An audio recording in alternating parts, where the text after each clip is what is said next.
ماہ رمضان ہم پر پتہ ہے کتنی بڑی مہربانی کی گئی ہے، ثواب بڑھا دیا۔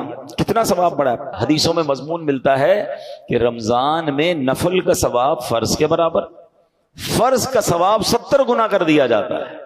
رمضان میں روزہ دار کا سونا بھی عبادت ہے۔ رمضان میں روزہ دار کے منہ سے افطار سے پہلے جو بو آتی ہے وہ اللہ کے نزدیک مشک کی خوشبو سے زیادہ بہتر ہے۔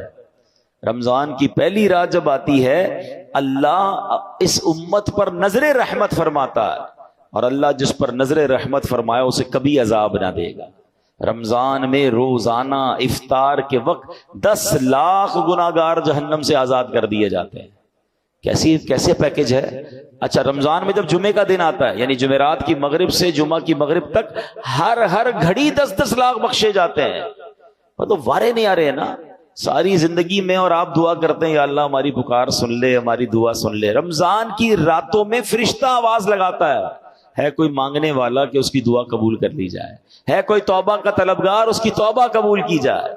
مگر سچ بتاؤ اس اسکیم سے کتنے لوگ فائدہ اٹھاتا؟ پھر رمضان کا پہلا عشرہ عشرہ رحمت، دوسرا عشرہ عشرہ مغفرت، آخری عشرہ جہنم سے آزادی کا عشرہ، آخری عشرے میں 5 طاق راتوں میں ایک رات وہ جسے لیلۃ القدر کہا گیا، 1000 مہینوں سے بہتر رات۔ اللہ اکبر، کتنی مہربانی کی اللہ نے ہم پر، یعنی ہر وہ سامان کر دیا گیا کہ میرا بندہ بخشا جائے۔ مگر سچ بتاؤ جو اس میں بھی نہ بخشا گیا، جو اس میں بھی غفلت کر لے تو اس کا کیا بنے گا؟ نہیں، پلیز اس آفر کو ضائع مت کرنا۔ دیکھیں ہمیں نہیں پتا پھر رمضان ملے نہ ملے۔ پچھلے سال کئی لوگ تھے جو ہمارے ساتھ تھے، اس سال نہیں ہے، کیا پتا اگلے سال ہم رمضان میں نہ ہوں، ہمارے بارے میں باتیں ہوں کہ یار ہمارے ساتھ تھا ہمارا بھائی، اب نہیں ہے۔ تو اس رمضان کو غنیمت جاننا ہے، اپنی زندگی میں تبدیلی لائیں۔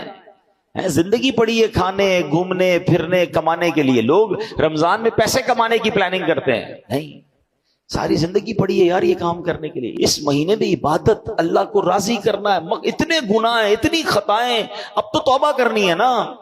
رمضان میں نمازیں پڑھوں اور عبادتیں کروں۔ رمضان میں نیت کریں کہ ساری نمازیں باجماعت پڑھیں اور پوری تراویح پڑھیں۔ ہاں یہ بڑی گڑبڑ ہو گئی ہے آج کل، لوگ تراویح میں ڈنڈی مارنے لگ گئے۔ ایک تو ٹرینڈ آ گیا 3 روزہ تراویح، 5 روزہ تراویح، 7 روزہ تراویح۔ ٹھیک ہے اگر آپ 3 روزہ 5 روزہ پڑھ رہے ہیں، لیکن اس کا مطلب یہ نہیں کہ اس کے بعد باقی تراویح معاف ہو گئی ہے۔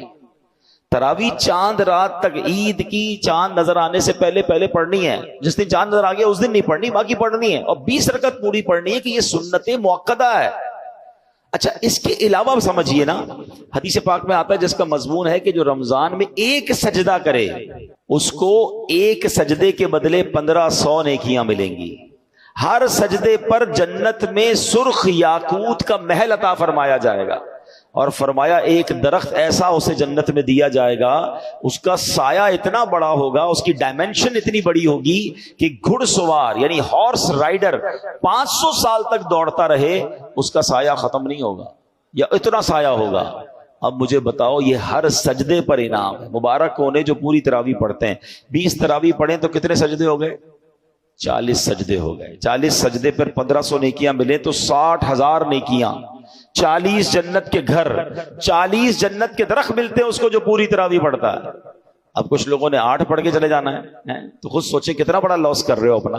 جو پڑھتے ہی نہیں وہ خود سوچے میں کتنا، بلکہ میں تو کہتا ہوں صرف تراویح کیوں، تہجد پڑھنا رمضان میں آسان ہو جاتا ہے۔ بندہ جو ہے وہ سحری میں تو اٹھتا ہی ہے، تو 2 رکعت تہجد پڑھ لے، 4 رکعت پڑھ لے، 12 رکعت تک پڑھی جا سکتی ہے۔ اللہ بس توفیق دے، ذہن مل جائے۔ اور سحری کے وقت دعا کرنا یہ خاص دعا کی قبولیت کا وقت ہے۔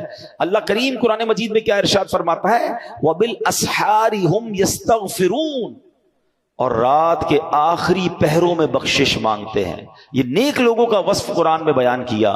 سحری میں اٹھیں، ایک تسبیح استغفار کی بھی پڑھ لیں، استغفر اللہ استغفر اللہ استغفر، دعا کریں، اور پھر سحری کر لیں۔ 10 منٹ پہلے اٹھ جائیں نا۔ یعنی ایک سجدے پر اگر مجھے ایک جنت کا گھر مل رہا ہے، جنت کا درخت مل رہا ہے، 1500 نیکیاں مل رہی ہیں، تو کیوں سستی کرنی ہے؟ ساری رات گھومنا پھرنا، کرکٹ کھیلنا، پتہ نہیں کھانا پینا، اسی میں قوم لگی ہوئی ہے۔ نہ کریں ایسا۔